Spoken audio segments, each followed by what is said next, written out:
This episode of the Prestige TV podcast is brought to you by Coffee Mate. Coffee Mate has been searching the globe for flavors that pair perfectly with coffee. So when they heard that the new season of HBO's The White Lotus was set in Thailand, they were inspired to brew up 2 new flavors, Thai iced coffee and pina colada flavored creamers. They're available for a short time only. So for the love of coffee, go try them now. Hi, everyone. It's Amy Poehler, and I'm launching a new podcast called Good Hang.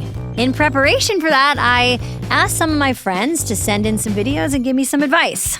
Just be yourself and the guests will come. Don't be the celebrity that this is their sixth thing they're doing. I love true crime and cooking podcasts.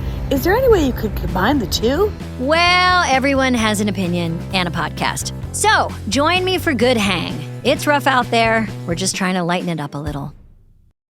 And Burt, how did you come to be at the company? Me? Yes, I'm very curious. Well, as a matter of fact, I was guided to Lumen's store by Jesus. Oh. Jesus Christ? That's the one.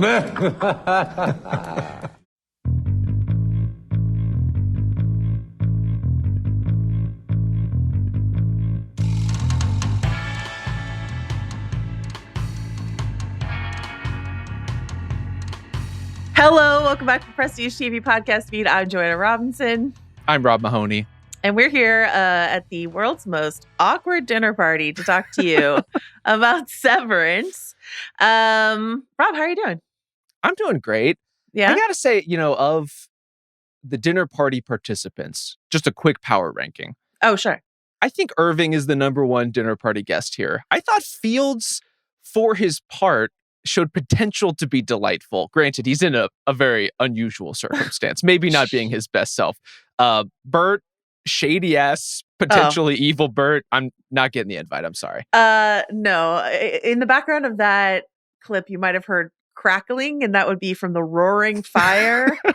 It's very normal, not ominous, not telling.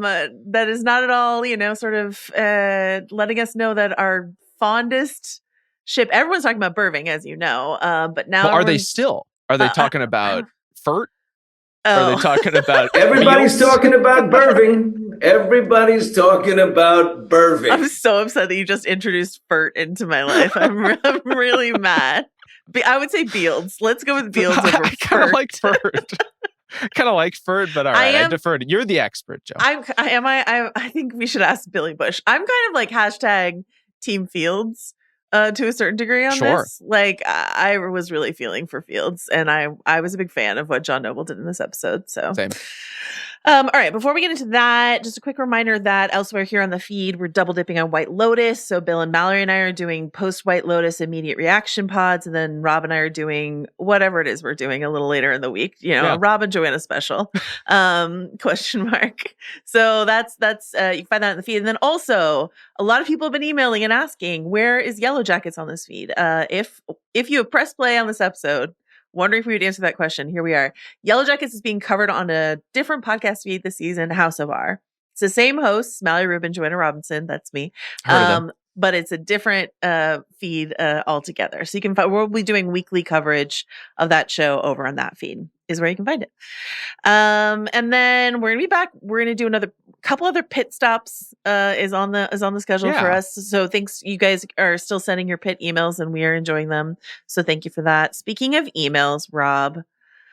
So many emails this week, Joe. You guys continue to show out with the theories, with the dental opinions. A lot going on, and I appreciate every single one. So thank you for everyone emailing pineapplebobbing@gmail.com or prestigetv@spotify.com. Your theories and queries always welcome. And if they're listening to this, they're like, what was that email I could write in about White Lotus thoughts, Rob? What is that email? That would be monkeyshootout@gmail.com if you're so inclined. But again, if you forget, you can always email prestigetv@spotify.com. There is a fail-safe plan here for our madness. We've got this. All right. So to check in on some of the most popular subject that people sent us emails about, please. There is the dental tool question, the surgical tool. Where are you sitting now, Rob, a week later on what kind of tools those are based on the emails we got? We've heard from a lot of dentists, a lot of dentist-adjacent professionals. And I have to say, I think there's a little bit of a mixed opinion out there. I think there is some consensus that some of these tools sure look like dental tools. And we had some dentists email us in going piece by piece through the collection. Dr. Very Doug. much appreciated. Yeah. Thank you, Dr. Doug. But we also had some medical professionals saying, you know what? Maybe Rob's onto something. Maybe these could be for some kind of perverse, perhaps basement brain surgery as we got this week. You know, a lot of just improvised surgeries happening. And I'm glad that at least the fine folks at Lumen have something resembling actual tools to perform it. Of all the houses, of all the rooms in the house, is the basement the last place you want to have surgery, Rob? Is that good Lord? Right? I'd take bathroom and kitchen, which are the other two sort of cross-contamination most compromised rooms in the house. But there's still an idea of sterility inside of those places. You at least regularly wipe down those surfaces in theory. Yeah. Whereas the basement or the attic surgery, it's a no. Simply no. See, that's the thing, do you want it to be actually clean or just make you feel better that it might be clean? Because the kitchen makes me very nervous. If you're in the kitchen of somebody who washes their chicken, we're not performing surgery in there. That's simply a no. Washing chicken makes it feel less sterile to you? Oh, it makes it less sterile. Okay. I definitely don't wash my chicken. You wash it in the sink, Rob, and then you clean the sink. Well, the problem is it sprays out everywhere, spreading the bacteria all over the place. This is the problem. I don't know what kind of slapdash chicken washing you've been experiencing, but I'm not doing precise. it. That's for damn sure. All right. Okay, yeah. So Dr. Doug went through all of the tools in the tray here. We did. We got mostly dentists saying, hey, yeah, those are dentist tools. And a few other people being like, hey, if you wanted to do spooky little basement surgery, you could maybe use this tray as well.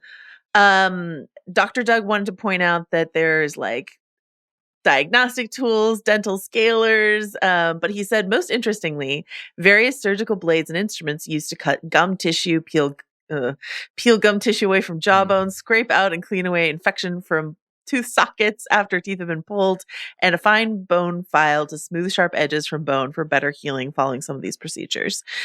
He also was really objecting to the way that the tools were laid out on the tray. He's like, that's not how any my single favorite part. And he said, unfortunately, this is my favorite part. Unfortunately, for whoever ends up on the other side of these dental tools, there was one very important instrument missing from this tray, and that is the syringe used to give the dental injections necessary to make this procedure even remotely tolerable. Yikes. Undergoing a surgical procedure like this without, quote, Novocaine, we actually don't use that drug anymore, would be literal torture. Love the show. Be sure to brush and floss. So thanks, Dr. Doug, and all the other dentists who emailed us. We really appreciate you. I was reminded after we recorded that in season 1, the MDR crew go to this wall of smiles that is actually called the, quote, Lumen Legacy of Joy. That is just a bunch of people's creepy photos of a bunch of people's smiles up on the wall that you would get at a dentist's office, actually. So there's a lot of floor to ceiling giant ass pictures of smiles. Not like that, but my childhood dentist had a wall of just close up of people's smiles. I mean, yeah, there is the close-ups. I think it's the scale of the printout that is just so disconcerting about those giant ass smiles. That's a great point. We've had a bunch of theories about what it let's say these are dental tools. Okay. Let's say 7 out of 8 dentists agree that these are dental tools. What could Lumen be doing with dental tools if we are engaging in this sort of we're building copies of people, or alternatively, say your wife got terribly burned in a car accident, but she's not dead, but you need people to believe that that's her body, and perhaps they might check the dental records. So perhaps we need the right teeth to be in a different corpse. I don't know how that works. As one does. If it were me, I would simply switch the dental records and not move the teeth. Agreed. I don't work for Lumen, and I'm not a big picture thinker, so who's to say? Any thoughts or theories about the dental tools or surgery tools, Rob? Yeah, something cover-up related makes sense. Although at this point in the game, our view of Severance is so narrow and it's so much focused on Mark and the MDR team that we don't know about like other cover-ups that might need to take place with other people who are being brought into the company for other projects that are not Cold Harbor. So I'm almost not inclined to follow that particular thread. And I'm thinking more, say, for example, you have a clone of Gemma / Miss Casey, and the time has come to move on to the next model. What do? Maybe you furnace the majority of that body, but you preserve the teeth for DNA purposes / cloning purposes. It's getting dark and weird in here, but that's what happens when you make teeth the center of the frame. I think it's you using furnace as a verb that has really brightened my day. Okay. On Earring Watch, I have been told that I was incorrect, and then I went and looked, and absolutely I was incorrect. They're not the same. That's the last time I believe something someone says on Reddit without checking it with my own eyeballs. I've been fooled before, and I usually learn my lesson, but I did not. I was not top of my game last week. What do you want to say, Rob? I disagree with the specifics of Earring Watch. Those are so clearly not the same earrings and not even the same style of earring. Nope, they are not. But the camera does still linger on them in a weird way, on Ragabi's earrings specifically. And they do have a similar blue-green color scheme that is not just Helena-coded, but lumen-coded. And I have a lot to get into with Ragabi this week. Like, I'm feeling increasingly nudged in the direction of she is in some way working with either Lumen or Helena on the side. There's something weird happening with her character and her role in this story, and my haunches are raised. A raised haunch, and we're furnacing things. A lot is happening. It's a busy morning. Last but not least, we got a lot of emails about sort of the Midwest representation inside of this show. We were sort of circling the drain on this, but we got a couple emails sort of putting all the pieces together. So this one comes from Kim P., who says, I'm so glad you mentioned Kellogg and Ford. As a Michigander, they've been on my mind for a while. The Perpetuity Wing in particular brought up Henry Ford vibes. You can visit the Henry Ford Museum in Dearborn, Michigan, where an entire historical village is set up outside, including Henry Ford's childhood home. The whole place is a testament to his greatness that obviously leaves out the questionable parts of his past. I would also like to point out that the Edmund Fitzgerald was on its way to Michigan when it sank. And this is me, Joanna, adding something. And Kellogg Sanatorium was in Battle Creek, Michigan. Kim said, I've even seen people on Reddit theorize that the state of PE could be something like Peninsula Egan. Potentially, the Egan family made the Upper Peninsula a separate state. The setting certainly has some of the remote and cold wilderness vibes of the UP. I'm writing all of this from Grand Rapids, Michigan, where Mark W. had to give up his lease. So shout out to Mark W. though. I hope he's doing all right. Yeah, I'm always thinking about him. So what do you think of all of this sort of this collection of Michigan-based references? It makes a lot of sense. Like, geographically, we are placed somewhere that is very Midwest, that is very lakeside, that is very Canada adjacent. And so why not Michigan? And overall, like, the peninsular theory, I buy that could be split off into another state in whatever form of whatever timeline we're in. And maybe we never get like concrete answers on this stuff. And maybe it's supposed to be this sort of nebulous idea that we are somewhere in this region, but not exactly a real place. I would buy that too. In the era where we're trying to and I use we very loosely, trying to rename the Gulf of Mexico. Wait, that wasn't your pet project? I think this idea of oligarchs. The Gulf of Kier? Yeah. Can't you just see sort of like the Gulf of Musk? Like, that could easily something that could happen tomorrow. Okay. Yep. We're here to talk about episode 6, Attila. Written by Aaron Wagner and directed by Uta Breshowitz. And she is one of my favorite TV directors. So I am absolutely thrilled that she was working on this episode. Among many other things, she directed one of the best episodes of television I've ever seen, Kiksuya, which is a Westworld episode. And spoilers for Westworld Season 2. I'm about to describe this episode to you if you've never seen it. Okay. A character, Akichita, searches for his wife, Kahana, played by Julia Jones, Zach McLarnon, who, stop me if you've heard this, has had her memory wiped and is in a deep freeze in the basement of a massive, shady organization. Interesting. Sound familiar? Very interesting. We've been mentioning some Westworld comps throughout because that's a show that deals with reconstructing bodies or immortality of consciousness inside of fabricated bodies and stuff like that. So that is, something on our mind. But Uta Bershowitz is, especially in that episode, which again is one of the best episodes of television I think I've ever seen. Zach McLaren, an actor I really enjoy, spends a lot of that dialogueless and just sort of processing things, sort of wandering around the park and processing things.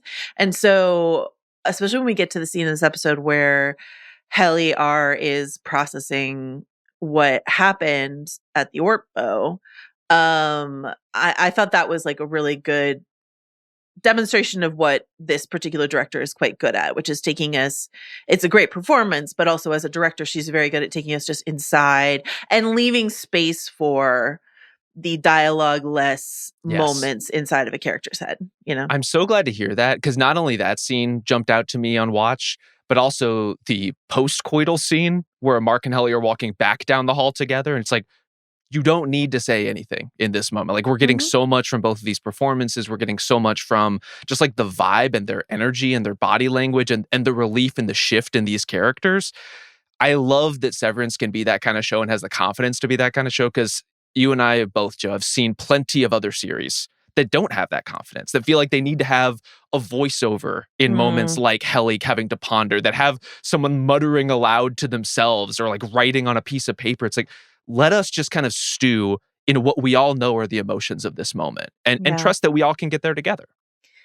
Something I didn't have a chance to listen to the entirety of the official podcast this morning, but something that Stiller said about Uta as a director is that she, he was like, we thought we had filmed in all of the nooks and crannies of the MBR department. He was like, but she had the idea of going inside of a bathroom stall, which is something we hadn't done. Yeah. And he was like, the way that she blocked that to be both incredibly intimate between the two of them inside of this very small space, but then also when Helly understands what sharing vessels means, like the way in which all of a sudden she seems so far away in the corner of this nonetheless very small space, or something like the tent, the tent that they construct out of, the plastic drop cloths and stuff like that. Like just finding these sort of like enchanting or unusual settings inside of a, dry, soulless corporate place, I thought was really interesting. So I think there's so much happening visually in this episode, not just with, as you're saying, that kind of forced intimacy based on perspective, but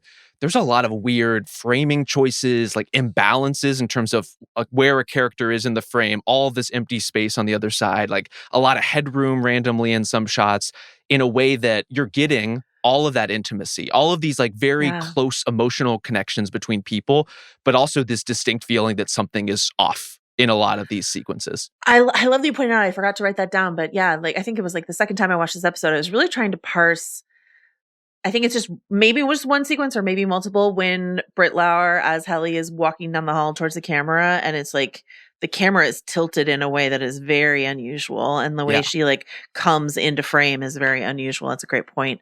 I also saw someone pointed out, and I loved this, that in last week's encounter in the elevator, speaking of sort of like unusual close spaces inside of the show, someone pointed out that in that scene between our guy Milchick, who's going through it in this episode, he really is, and Mark, that there is a seam on the wall of the elevator sort of equidistant between them, and then he Milchick crosses that line in order to get into the space, and that's juicy. I saw someone, I think it was on, I probably read it, but it might have been one of the godforsaken social media apps that I'm on, like show other examples inside of film and television where directors or cinematographers will create a physical line just to show someone transgressing it inside of like the set deck or something like that. So I thought that was really cool. Well, and we know that they love that shit on Severance. They love any kind of hard line color play. We even get it some later at the dinner party, where you get Irving on one side of sort of the cabinetry, which I think is more of a wood finish, and you get Fields on the other side of the cabinetry, which is very like white, almost like linoleum-y finished.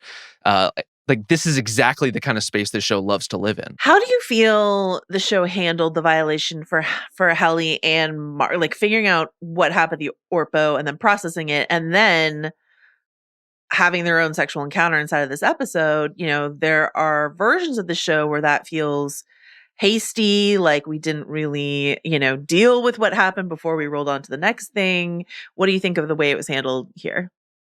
I think it makes a lot of sense for the pacing of the show and the kind of story that they're trying to tell. And it also makes storytelling sense in the way that the Innie's world is so small. And I think it needed some prompting for us to remember that Helly R goes from getting a quick smooch as she goes down the elevator with Mark to being basically drowned in a lake like that. Like that is the instant transition for her. Yeah. And so we are living in this broader world. We're seeing inside and outside. We're seeing all of these different characters and perspectives. This is all these people have. And so the idea that Mark, rather than like backing himself into a corner in an office of exactly 5 people, like what are you going to do? This is not something you're going to be able to hide from forever. Right. And so instead coming right out with it. And I think Helly's response, which is at once cognitively understanding and trying to explain, maybe this is a tactic to separate us, but in the process, pulling back because she cannot help but pull back. That just rings really true for that character for me. Something that Una, the director, said in the post-episode interviews that they put up on Apple is she was talking about this as like this emancipation of Helly from Helena. That there's an interpretation of this that is about Helly like sort of fighting with herself over Mark, or fighting to get her man or whatever, which is like true in a way. But she was like, mostly she's fighting for herself, to free herself. And I really liked that interpretation. Well, even in the way she explains it, it's not that she wants Mark. It's that she wants that memory. She wants that experience that she didn't get to have. We must, I regret now, engage in a theory that I was hoping to avoid, but I feel is now unavoidable. Okay. Is it time for pregnancy corner? Is that where we're going? It is time for pregnancy corner. And here's the deal. Here's the deal with pregnancy theory corner. I hate when that is a go-to after two characters have sex on a show, because usually, I don't know, there's this air of like there have to be consequences for sexual encounters, or in like a particularly horrible version of this was, I remember on Game of Thrones, people were sort of like body checking Sophie Turner between seasons and stuff like that. And that really pissed me off. So I try to like avoid this. However, if you're doing a television show where you have innies and outies and this very strange dynamic, and you have 2 characters have sex, or 2 vessels share space with each other in the span of how many vessels are being shared here? There's a lot of vessel sharing. There is a lot of vessel sharing. We've talked about this, about the complicated like love quadrangles, polycules that are going on inside of all of the plot lines in this episode. But if Mark had sex with Helena and then had sex with Helly, and if that vessel becomes pregnant and the sexual assignations were so close in the timeline to each other, then like I do think we need to consider that this could be like whose baby is it? Yeah, and it's a way to raise the stakes emotionally. I get it, and you hope that a show as well crafted and well written as Severance would deal with that in the appropriate way, in a way that would be narratively satisfying and maybe make us like cringe a little bit less.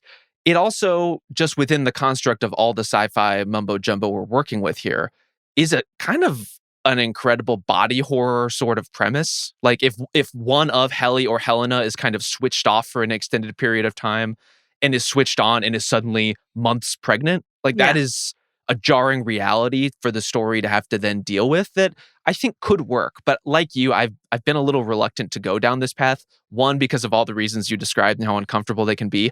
Also, I think in a lot of cases, it's just boring storytelling. Yeah. And I am hopeful that this could be better than that. But sometimes it just is. And I think that there's a couple things, and we've talked about this before, about the way in which Severance engages in like high-minded sci-fi concepts, and also just like very basic soap opera storytelling. Oh, yeah. And so, inside of this episode, we've got, Burt bringing, as Walken described it in the podcast, Burt bringing his boyfriend home to meet his husband, essentially, or, we've got, Gretchen cheating on her husband with also her husband, or, you know, we've got a dead body that actually she's still alive. Like, this is all soap opera stuff, but with a sci-fi twist inside of a show that allows for explorations of it that you can't do inside of any other show. So this is the like, oops, she's pregnant sort of storyline or something like that, but with added layers of complexity. I don't know. I would like to trust that if they're doing this at Severance, we'll do this very well. I hope so. And another touch point that people have been emailing us about, especially now that John Noble is on the show, is Fringe, which I think doesn't deal with the pregnancy element of that, at least as far as I can remember. My Fringe watching is a little incomplete, but there was a lot of relationship persona swapping shenanigans happening on that show. Faux Olivia. Oh God, yeah. A wig change can do a lot, apparently. It really can. Okay. Two more things on the sharing vessel front that I want to note. One is the red color scheme we talked about for Helena and Mark. And so we're in a very much a blue color scheme for Helly and Mark under the sort of plastic sheeting inside of this episode. And then also what I wrote in my notes was Ben Wyatt nerd riz when when Mark pushes Helly against the wall and then makes out with her and then bleeds all over her, minus the bleeding part. This is like a classic. This is the thing about Adam Scott is that he, and this is what Severance captures so perfectly. He has played some of the like scumbaggiest assholes inside of properties, or fun versions of sort of his scumbag asshole performance, which I would say is something like Party Down. But he is most famous for playing Ben Wyatt, like an apple pie, like sweetheart. And so the duality of that possibility inside of Adam Scott sort of all wrapped up into these various marks that we're meeting. But that was just like such a nerd riz Ben Wyatt moment to me, that like sort of against the wall kiss moment. So it's funny to me that you wrote down that moment, because I wrote down of the sequence where Mark Scout and Helena meet in the Chinese restaurant when she starts getting on him about how, you should be sorry. Hello, Helena. There is something happening here that I am responding to, and that like, honestly, seeing her with that much game in the outside world is a little bit shocking given what we saw of her on the severed floor, but maybe she just needs him a little bit damaged too. You know, she needs the Mark Scout energy and not the Mark S energy. That was my favorite scene. I think, I loved the dinner party, all of that. But I think that scene, I went back and rewatched this, the opening part of Eternal Sunshine of the Spotless Mind, when like, Kate Winslet's character and Jim Carrey's character, who have dated in the past but have had their memories of each other erased, foresee each other in a diner, sort of like in a similar thing, like a several booths down sort of thing. And then again on a train when she, like Helena, comes over and tries to talk to him and stuff like that. There's a lot of, it was too long for me to cut like a convincing clip for you, but like there's a lot of similarities there. And we've talked about Eternal Sunshine, and also this episode ends with a needle drop Sunshine of Your Love sort of moment. But I was thinking about the juice once again, the juiciness that's only available inside of Severance, of like the weighted history of what we're watching here. We're watching Mark Scout, like he is flirting with her and he is drawn to her. While also knowing that she is the head of an evil corporation, you know, and then she can't stay away. She's Harmony Cobelling her way through the season, man. But they have a connection, and so this is the question we have to keep asking ourselves: is like, what bleeds through, or what is eternally true about the severed? Like, what do you want to say about this encounter? Well, first of all, as far as the Eternal Sunshine element, I think the most poignant part of that scene is the ending, where Mark gets up to leave and they are again standing uncomfortably close to each other relative, you know, as people in Severance apparently do. Right. And what Adam Scott is giving me in that scene as Mark is that a reintegrating Mark can almost like feel the pull between them, but doesn't know what it is or what to do with it. And I think he's processing it in real time. Helena obviously is privy to a lot more information as to what their relationship and dynamic is. Yeah. And because of that, I'm walking away from these sequences at the Chinese restaurant wondering, like, what exactly is Helena after here? Because she strolls in. Hey, I saw you shoveling fried rice into your mouth with your hands from across the restaurant, and I really like your vibe. But like, it doesn't really make sense that she would just be coming here on neutral terms. Like, she has a purpose. And so I don't know what your read on this was, Joe, but I'm wondering, like, does she just want Mark's vessel in the way that Helly wants Mark's vessel? Is that a thing? Is she more broadly obsessed with Mark in the way that maybe Harmony Cobell was fixated on him for whatever reason? We don't quite know yet. Is she testing Mark in some way, specifically by calling Gemma Hannah, very pointedly, and kind of seeing if he will correct her? And related to that, is Helena working with Ragabi in some way? Because this is immediately following the scene where Mark has freaked out and left Ragabi and gone out, and presumably it's a question mark as to whether he's going to continue reintegrating. And just like that, Helena appears out of nowhere to kind of nudge him back on course. It's just, it's a little suspicious. Yeah. I think this is definitely pinged something for me in terms of like Helena and Ragabi and cahoots question. Like, I think absolutely the timing of that is a question. I think, as is the case with sort of like, why has Helena opted to go into the MDR department in the first place undercover? I think the answer could be 9 different things. And I think that's what's really interesting about the Helena character, is that I think she has a crush, and also she's got weird corporate agendas, and she she got to have, she liked the way that this person looked at her when, she had sex with him, even though he thought she was someone else. So I thought all of that was really interesting. I think to your point, in terms of like reintegrated Mark, we got this really fascinating email from our listener, Liz, that I really liked, where we were talking last week about, or I was talking at least last week about Mark in the elevator with Milchick feeling like outie Mark bleeding into any Mark. And she had a sort of like different interpretation, which I really liked. She said, during the last pod and everywhere on the internet, there was conversation on how any Mark was acting more similarly to outie Mark and attributing that to reintegration. This wasn't my interpretation. Actually didn't cross my mind as a possibility until later. Any Mark just watched a friend, quote, die, Irving, and experienced a huge betrayal and assault by the woman he had feelings for. I think Innie Mark is acting like outie Mark because they're both the same person, but now as Innie has had experiences more comparable to what his outie has experienced. Severance doesn't make you another person. It just removes the memory of the experiences that have shaped you into who you are currently. It stands to reason that if you have similar experiences, you'll react and begin to behave in similar ways. Britt Lauer has been doing an amazing job portraying Helly and Helena differently, but I also think it's important that we as an audience remind ourselves that they're the same being with the same brain, just a couple parts shut off.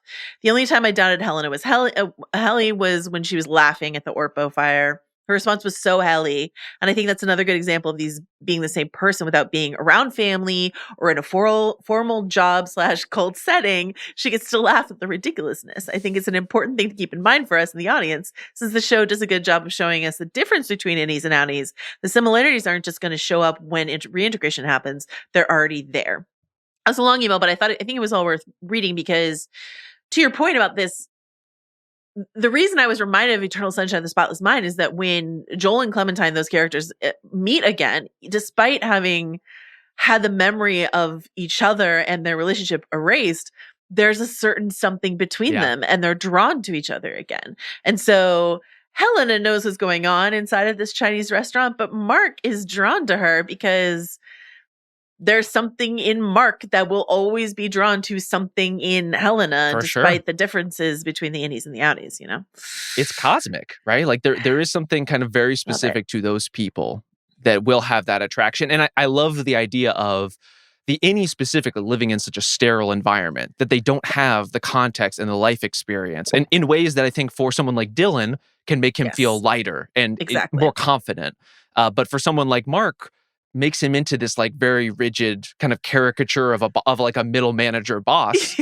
But now he's getting to experience actual shit for the first time. And maybe this was the fatal flaw of the Ortbo, in addition to everything else, is that Milchick has exposed these innies to actual human experience. And once you get a taste of that, you're not just going back in the box. Once you've heard the theremin and tasted the marshmallow. This is what I'm saying. Well, this is the thing. They haven't tasted the marshmallow, Joe. It's been dangled, but not yet. I was also reminded on the Dylan front, like of this exact same thing on the Dylan front, this idea that like Gretchen is falling in love with this like less burdened by life version of her husband. She loves him or she's attracted to him, she's drawn to him because he is Dylan. Yeah. But he is perhaps, and we discussed this earlier, but he is perhaps the more like the Dylan she met before things wore him down. Before the home brewing started. I was reminded of one of my favorite sports movies of all time that I watch all the time, actually, which is Field of Dreams. When Costner. I love Field of Dreams. I mean, you would pick the sports movie with fucking ghosts in it. Yeah, hell yeah. When Costner sees a younger ghost version of his dad on the baseball field, and I'm crying at that point, right? And he says, "My God, I only saw him later when he was worn down by life. Look at him. He has his whole life in front of him, and I'm not even a glint in his eye. What do I say to him?" Like this idea of like seeing someone you love before life gets in the way, you know? So I thought that was really interesting. And I would say in addition to that too, someone you love before life has gotten in the way, someone you love who is confident in what they do, and also someone you love who is seeing you for the first time and wanting you for the first time in a way that feels novel to them. Like there is that the childlike puppy love in Dylan at seeing this woman who is his wife, who clearly on like a chemical level he is attracted to, and our guy just wants a hug. You know, he just wants some physical contact.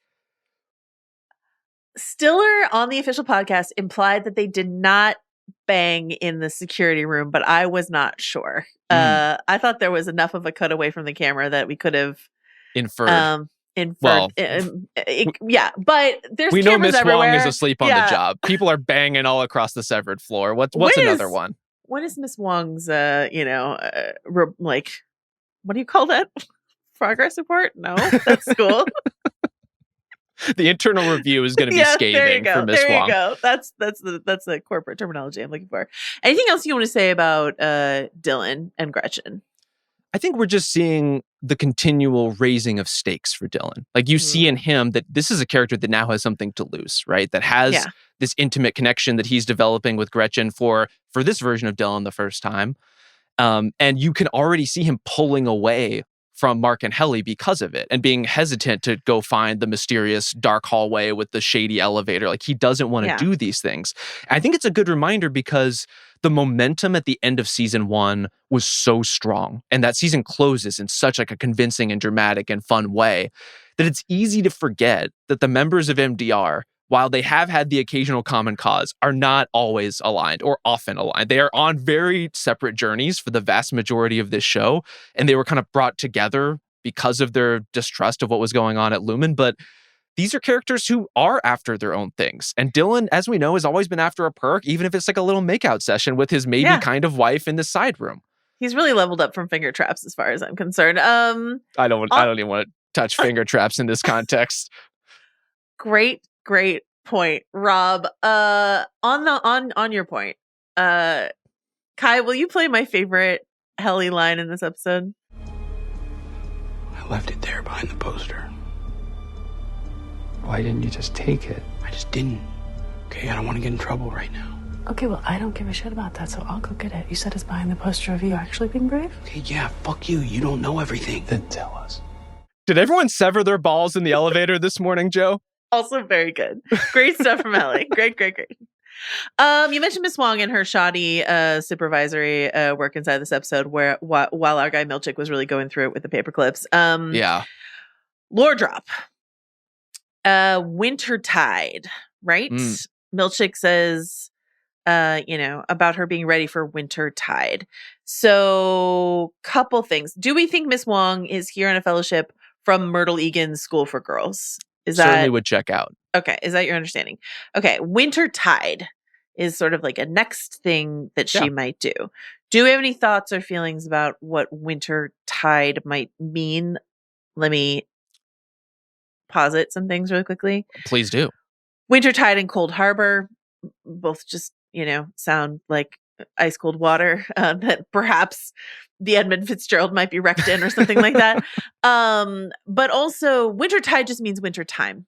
That's just what that means, the same way like eventide means evening sort of thing. It's a way to say winter in a way that would get Milchick in trouble, like a little highfalutin, right? Could Wintertide be the code name for what happens on the floor below? Or what do you think Wintertide means? Yeah, I thought of it just on first blush. Again, this is our first mention of Wintertide in the show. We will see what this turns out to be. Given the context and Miss Wong's fellowship, it sounded to me like kind of the next academy level, like this for your further indoctrination. You go from the school for girls to now Wintertide, where you're, turned into management. You're groomed for these jobs. You're given, even fuller sense of the mythos of Kier, and you're drinking the Kool-Aid nonstop over there. Like it felt like to me a progression in her process, but not necessarily at the company. It might be the kind of thing where she does this and then leaves and then comes back. In the SNL, there's something about Miss Wong, like her, I don't know, I want to say like entitlement. Unusual. She wants to sit at that desk. Unusual to her age, obviously. And if she's just here on sort of like an internship, unusual to her position, that is either trying to like say something about a younger generation's sense of like, I belong here, which is really both good and bad in my view. When I think about younger generations, I'm like, that's great, but also I have other things to say about that. But also, it's complicated. Well, I don't want to make it too generational, because I agree with you, and I think that could be in the air here. But I also, I see a lot of my quote unquote gifted and talented peers growing up. Like there is a precociousness to her that is familiar to me, even crossing generational lines. Absolutely. Yeah. And then I think also I was thinking about interns that I've experienced. When I worked at Vanity Fair, a lot of people who intern at Vanity Fair are like children of quite famous people. Or Adam Sandler detailed this in his SNL 50 song that I cried over this last weekend, about like all the interns at SNL who were like the children of famous people. So like I wonder if Miss Wong's odd and approach, like she's acting like someone who is above Milchick, even though she is technically below Milchick, like that she has connections on the board or something like that would make her feel like she is above his supervisory authority. Do you know what I mean? I definitely know what you mean. That's just the vibe. So their dynamic is one of the most interesting on the show to me. And a lot of that has to do with just everything that is going on with Milchick, and clearly the brewing distrust between them as he is kind of pulling away from her more and more and trying to get his own shit together. I hope we get a lot of time with them over the back part of the season, but I'm also a little nervous, Joe, because we've gone now 3 full episodes without Harmony Cobell. Where is Harmony Cobell? What is she doing? We saw her last kind of getting spooked by Helena at Lumen, driving out of the parking lot, and she has been gone, doing God knows what, in whatever thruples she is able to conjure for herself. Like the possibilities are really endless, and I also can't wait to see what's going on with Harmony. If we don't get Harmony next week, because we haven't seen her since episode 3, if we don't get her next week, I'm going to introduce a House of R bit, which is, it's been this many days since we last saw Cobb Vanth. It's been this many days since we last saw Harmony Cobell. Where is she? What is she doing? Okay. We've danced around it. We've covered a lot of other things. Well, actually, before we get, I want to go to the dinner party. Before we get there, what do you want to say about Seth? And not just the paper clipping, but the mirror conversation. One idea I had, I really liked this inside of this episode.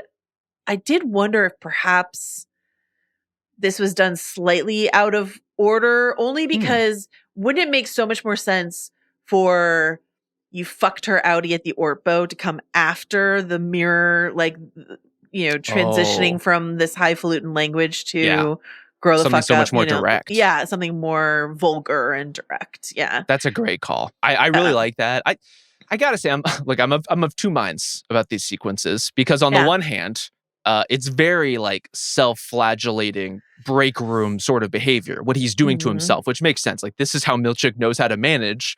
Why would it not be the way he's trying to manage himself? Right.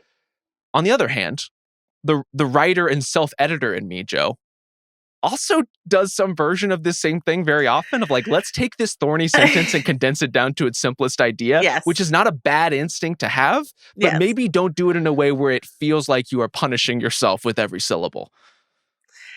I do similar. You have to strip out the alienating. Like, is this word doing the work that I want this word to do, or is it is it distracting? Is it getting in the way? Like, I love precision of language.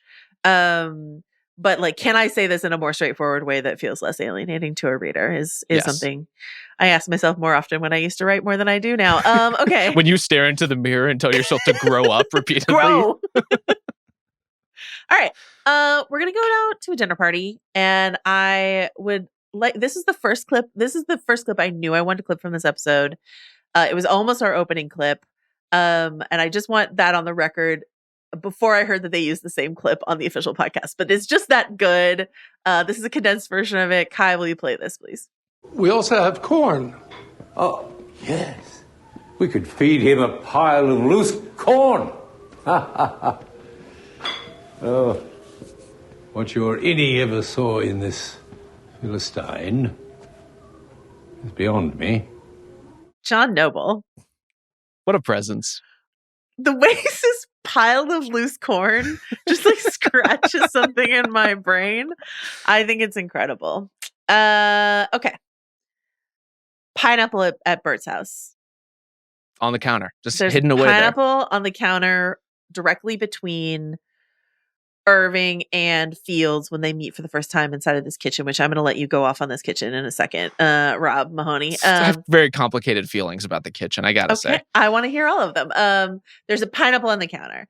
So is this pineapple here on the counter right around when Fields says, what's mine is yours, to denote sort of the polycule definition that we talked about earlier? Or is it an indication that Milchick was there at that house earlier this this week, and he dropped off a fruit basket, and that's the pineapple, the Lumen pineapple? Or I would say, is it a broader gesture if we want to just kind of associate pineapples with Lumen in general as to what Burt's role in this story might ultimately be? Oh, because Burt's definitely still working for Lumen.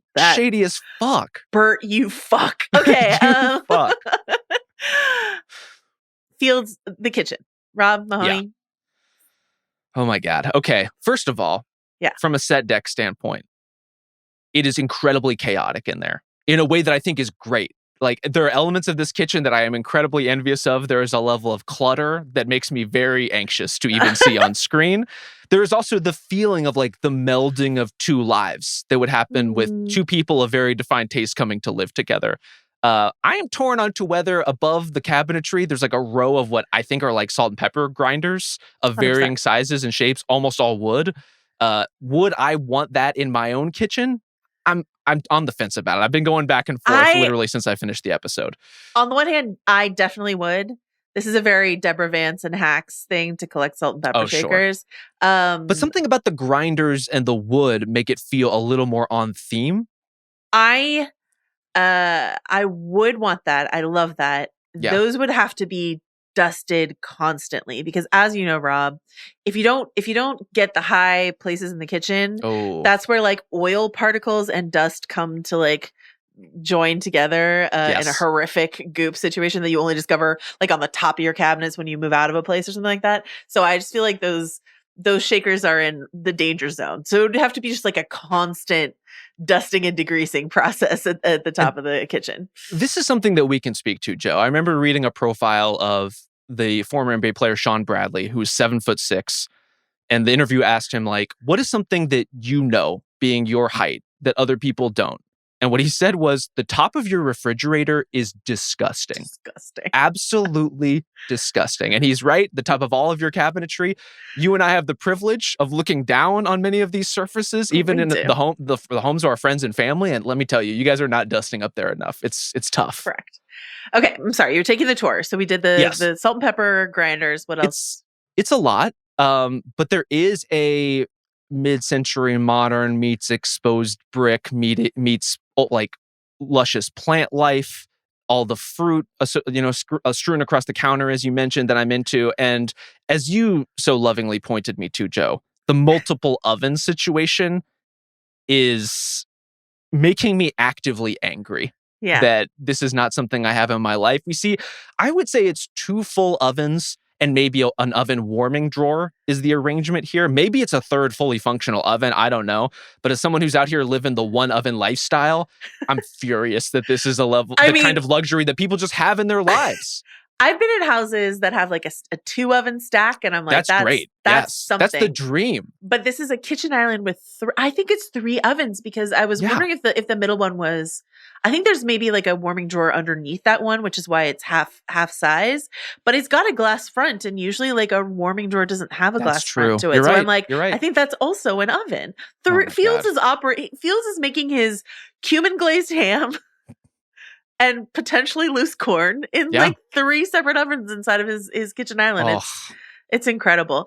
I thought John Noble was incredible. I would like to apologize for most people in my life, because I erroneously was going around saying that John Noble was in the finale last season, and that is incorrect. It was a different actor. Oh, interesting. He's like John Noble-esque, but not John Noble. Doesn't have his essence. Doesn't have the gravitas. Doesn't say Philistine the way that John Noble does. The one thing that I loved about the salt and pepper shakers, and I love the way that you put it. Do you say like distinct? 2 people with distinct taste or defined taste? Yeah, very defined for sure. There's like a creepy clown painting here in this house. The salt and pepper. Talk about the clown painting. What is going on with the clown painting? The salt and pepper shakers were giving to me. This is our bit. We collect these on our travels. These were the ones we got in Sicily. These are the ones or whatever these countries are called in this alternative reality. But like, when we were in France, we got these. When we went to Japan, we found these. Like that's an older couple who's well traveled and artistically minded. Like that's sort of what that made me think of. Okay, what do you want to say about the clown painting? Why? How?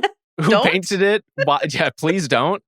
For those who did not spot this clown painting, it's on sort of the exposed brick style wall as you're entering from the foyer into the kitchen. It's not even exposed brick. It's like concrete. I guess it's style. It's like, you're right. Slabs. It might be like, but I thought there was kind of a brick, like a gray brick arrangement there, but it's some kind of contrasting styled wall. It's bricked, but it looks like almost industrial. It's not like cozy red warm bricks. It's like this weird industrial wall inside of this home. Go ahead. Sorry. Gray industrial wall. And there's this painting of what appears to me to be a man sort of halfway into a clown costume. Like he has the bald cap on, but not the wig on. He's got the makeup, but not all the makeup. He's not fully transformed into a clown.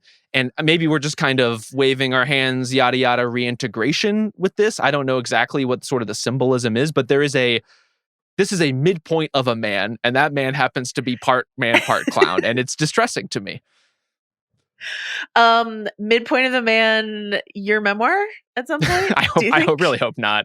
I hope we get to the end point. Part man, part clown, your memoir at some point? Okay. That's just true to life. Okay, listen. Let me give you my thoughts on who Burt is and what's happening here. Let's get to it. And you can agree or disagree with me. Or let me ask you some questions. Do we think Burt invited Irving to his house just so that Drummond could then break into Irving's house while he was gone? Check. Okay. Side question I'll return to Burt in a second. Yeah. Does Drummond have the key to every single person's home in all of Kier? If you're in corporate housing, I assume so. Yeah. Okay. It was just like a big key of rings on our guy Drummond. Okay. Back to Burt. And I will say the Burt Drummond connection, as far as like the causality of that, is part of why I look at the Ragabi Helena stuff askew too. There's sort of like a mirroring situation of cause and effect that I'm wondering, are these similar situations as far as kind of dealing with damage control? Do we agree with Deep in His Cups Fields that Burt was working at Lumen 20 years ago, well before Severance was a thing? Very much so, yes. Do we think potentially Burt was involved in the development of Severance in the first place? Seems entirely possible. Okay. Do we think Burt was ever actually severed on the floor? This is where we do not. This is where we disagree, but okay. Oh, okay. Yeah. Okay. Tell me why you think Burt was always playing Irving. Take me through that. I don't know the why or the how. And maybe it's as simple as this. Maybe Lumen was suspicious of Irving, who they caught wind for whatever reason. He was kind of poking around things and wanted to manipulate him in some way. And this is the means to do it. That seems possible. There's just something about the way Christopher Walken is navigating these scenes and ominously standing in doorways that makes me think, yeah, something is clearly up here. And there's something about the way that Burt and the way he looks at Fields when Fields is explaining information, when he's over-explaining some of the circumstances, and something about the Fields question too, of even like, so did you guys fuck at work? One, if that were a true thing, neither one of them would know it, unless, for example, Burt was somebody who was never severed in the first place, and the existence of a previous work partner would suggest that there has at least been a time at work where Burt was not severed. We know that based on the timeline. But I think there's just a strong enough implication that Burt, while quote unquote retired at work, like that's just a video of him talking to himself in a room with a bunch of people he's going to leave while playing undercover boss. That's how it read to me. Okay. So you think he is more Helena in this season in terms of he was down on the floor, he was snooping and spying around, but all the while he was reporting back on what was happening there. Yeah. I'm inclined to believe, and I don't have all the evidence on this, and your case is going to be as compelling as mine, I think. I'm inclined to believe this religiosity reason. I'm inclined to believe that Burt has blood all over his hands for stuff that he has done at Lumen. And I'm inclined to believe that his partner Fields, who I think he actually does care about, was like, I'm going to go to heaven and you're going to go to hell. And that distresses me. And so he's like, okay, I'll do my time on the inside in order to like get any version of me that gets to go to heaven, because then I get to believe in Irving from season 1 and believe that this Burt is evil as fuck, which is what I would choose. And so then it's more of like a Helly Helena situation where the any version of Burt is like a good, sweet guy who just likes weird art. And the Audi version of Burt is a piece of shit who lures you to his home with the promise of cumin glazed ham. I know. And loose corn. And loose corn. Just anyway, I think both things are possible. Yeah. And I think personally it's slightly more compelling if any Burt exists and any Burt is innocent. And Audi Burt is villainous, but or at least compromised. Yeah. But we will see. I thought the conversation about the church and Lumen was really interesting. What I want to talk about in a second. What else do you want to say about this? Well, as far as the church element, there was something so pointed to about Fields and Burt have been having these conversations, and then all of a sudden the church pastor starts talking about how innies can have a soul. Sure. And Fields even points out, it's like they were listening to our conversation. Yeah. I think ultimately there's a version of this where we're kind of both right, where my interpretation based on what we know now is that Burt's cover story to Fields is that he is severed and going to work on the severed floor, but in reality, he's not severed. And so he has this cover. He's able to give a level of relief to his partner, who I agree with you, he does seem to care about, but ultimately is just like in such shady business and in so far over his head in whatever he's doing that there's probably no coming back from that. I think it's really interesting to think about the church and Lumen. I am not a religious person, but the intersection between technology and faith, or shady corporations and faith, is of interest to me. This woman who was cutting my hair recently was talking to me about, she is much more pro AI than I am, and she was talking about what AI might tell us about, like inform us about what it means to be human or what it means to have a soul or something like that. And so we got this really interesting email from Asher last week before this episode dropped. He was talking about some Battlestar Galactica comps, which I think is interesting. But Asher wrote, it also made me think about the comps in both shows regarding spirituality / faith, more than just Christian references. Specifically, I think of how sci-fi explores how new cult-like religions might develop after huge scientific breakthroughs that raise questions around the nature of the soul, or within groups who may be considered, quote, less than human. Yeah. So for us on the AI front right now, this question of like, what makes a human, what makes an AI, something like that. But like in a Severance world, what makes you, the you are, if Severance is a possibility? What is what is inherently you that is true across the Marks, across the Dylans, across the Helenas?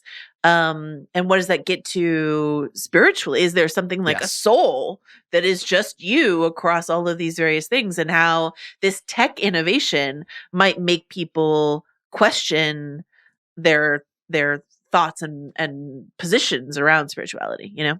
I think these sorts of texts lend themselves to that, not just because of all those sci-fi trappings, but specifically the ones where you have a Battlestar element, you have a Severance element, you have a Jurassic Park element of like, there's someone here playing God, right? Yes. They are humans. We're talking about whether humans have souls. We're talking about the religiosity that can result from what, by Lumen standards, like they're telling us that Cold Harbor and Mark's role in it is going to be one of the most important things to happen to humanity.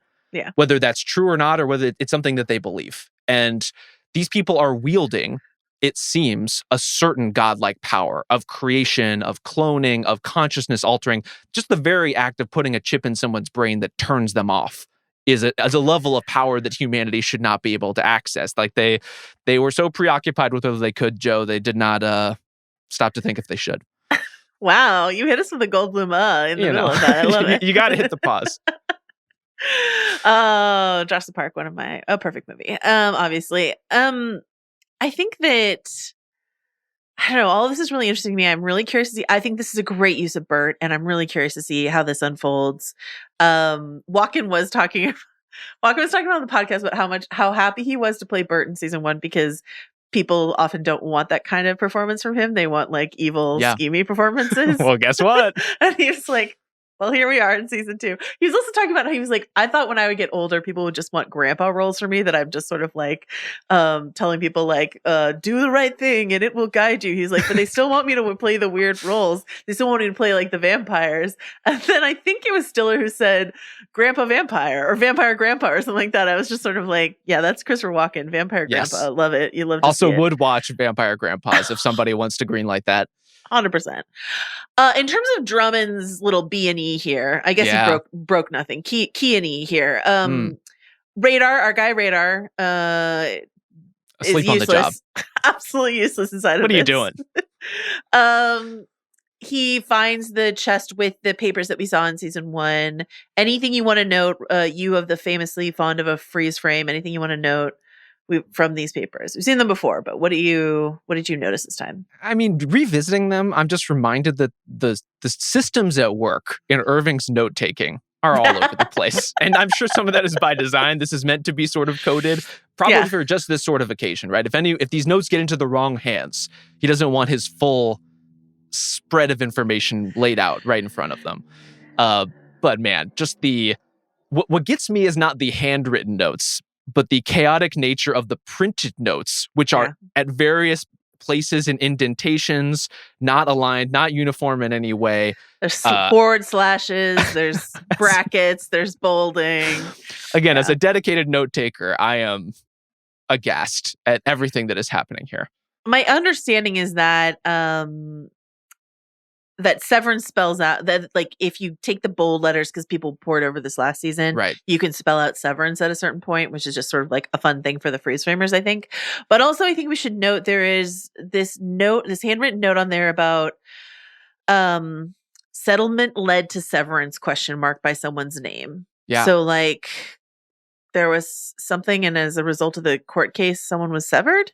Is that ominous? I'm trying to think of how a settlement could lead to that. But I mean, that is what the text says, and it's sure as hell ominous. Okay. I also think we've deciphered one critical piece of symbolism here in the notes, which is a big ol' X next to Petey's name. What could that possibly mean? All right. I think that's a good transition to our favorite medical professional, Dr. Ragami. Really going through it. Eating what I believe to be a tub of frosting at one point in the basement. Yeah, I couldn't tell if it was yogurt, but I like frosting better. It looks like it might be. That is a tub of frosting. It's a very Death Becomes Her. It's unsettling. Just what you want your medical professionals to be doing. Yeah, eating frosting is just like, that's like raw cookie dough. I'm sort of like, I think we've all at one point in our lives been in a raw cookie dough space. No, but there's such a thing as too much. Like, I don't know if you've ever been to those places that scoop raw cookie dough as if it were ice cream. This was like a brief phase some years ago. Like a Dippin' Dots sort of craze, but it's like a very short-lived. And I tried one of these, and it's just, as you would expect, way too much of the thing you think you want, to the point that it actively disgusts you. And that's kind of how I would feel if I were to go spoon deep in a vat of icing. You never go spoon deep in the icing. Please don't. You skim the surface only. That's as far as we go. Okay. Gabi. Mark. A hole in his head. Real gross stuff. The makeup work on Adam Scott in the final sequence when he's just sort of like sweaty and like pinched and deep shadows under his eyes, stuff like that. And the fact that Devin's like, "Oh, are you still have the flu?" Like if my brother opened the door and looked like that, I don't have a brother, but if I did and he looked like that, I would be like, "Oh, are you dead? Should we go immediately to the hospital? What's happening with you?" I want to give a quick shout out to an emailer, Emily, who asked us if we wanted to opine a little bit about Outie Mark turning into Spider-Man 3 emo Peter Parker over the course of this episode. I would say peak at the restaurant, because at this point he is so sweaty. But like even when our guy is eating literal fistfuls of food, he's got like teary eyes, full sweat, incredible bang sweep. Yeah, the swoop. I love the styling of what's happening with Mark overall. And I love how distinct it feels clearly from Mark S. Yeah, absolutely. We've already mentioned basement surgery. I think the most harrowing, as upsetting as it is to think about loose piles of corn or going spoon deep in frosting or anything else, the shot of Mark trying to pick up that glass of water and not being able to make his motor skills work is deeply uncomfy to watch, to put it mildly. Yeah, absolutely. And then he goes down. He goes down in the same. I saw this. I will credit Reddit for. I saw this last night. Someone pointed out that were you a Better Call Saul watcher, Rob? Of course, yeah. When Chuck goes down in the copy shop, it's the same thing of like the camera tilting down with the person, then just like really feeling that head hit the floor. Oh, it's just, The acoustics of a good violent thud are very important. See also the film Parasite. Like there's something about just recreating that sort of impact that I think is very important to making these sorts of scenes work. Because otherwise like we need to feel it. And I think they do such a good job of that with all of the sort of side effects of reintegration. This deep, deep bass droning, throbbing visual and audio cue we're getting in Mark's head in the immediate aftermath of this procedure. The migraine, the flickering. Like I love how Severance handles things like this and puts us in the minds of even split characters who are going through something that we could never possibly relate to and making it feel grounded in its kind of way. But yeah, overall, I love this sequence. Even if, I gotta say, between this and the pit, Joe, more surgical retractors in my life than I need on a recurring basis. Just incisions getting spread open in ways that I do not enjoy watching. I gotta tell you, Rob, I'm okay with 0 surgical retractors. I would love 0. Okay. Especially if they're concealing a big old hole in your skull that's just been sitting there. Do all of them have that? I mean, all of them do have like decent heads of hair. So, you wouldn't be able to like... The skin itself is healed. It's just in the skull, there's a hole, right? In the skull, there's a hole. And Ragabi's plan is, what if I just squirted some liquid into your brain using an 8-inch needle?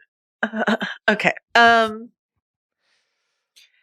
few odds and ends to round up before we go. Please. Our listener Jeremy tweeted at us. People do still use Twitter.